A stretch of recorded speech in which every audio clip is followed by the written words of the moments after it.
How do we make our practice sticky? Sound check. Check 1, check 2. Well, yeah, I'm going to reference James Clear because I think he's laid it out in a really clear way. The four kind of main parts of the framework that he talks about are that you, in order to have a lasting practice habit, you want to make your habit or your practice habit, you want to make it really obvious, you want to make it attractive, you want to make it easy, and you want to make it satisfying.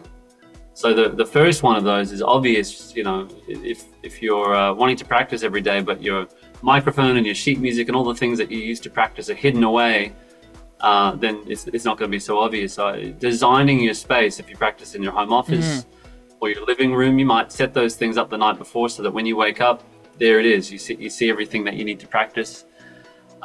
You can also make it obvious by using one of his strategies, habit stacking. So habit stacking is where you take an existing habit, such as brushing your teeth. Hopefully you do that every day in the morning when you wake up, and you say, okay, after said habit, brushing my teeth, I'm going to practice. And then, you might have to think about that for a week or two, but eventually it becomes this automatic thing where you wake up, you have a shower, you eat your breakfast, you brush your teeth, and then you do your singing warm-ups. And so you want to make that automatic by attaching it to a string of habits that you already do. The third one is making it easy. This really is one of the important ones, I find, because in order to practice consistently or to want to practice, you want to reduce friction.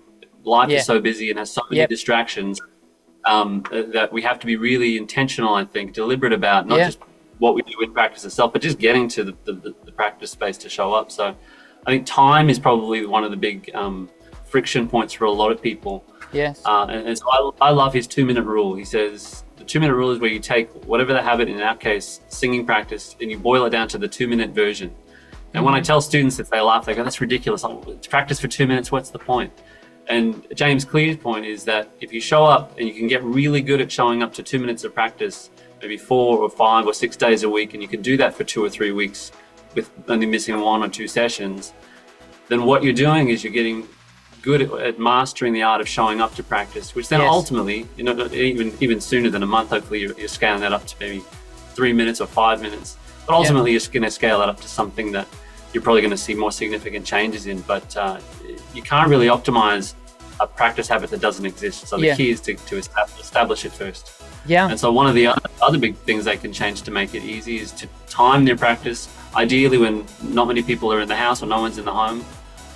Or if they have the ability to practice somewhere else, like a community hall, a church hall, is find somewhere where, there's no friction. You feel like you can make sound, you can make mistakes.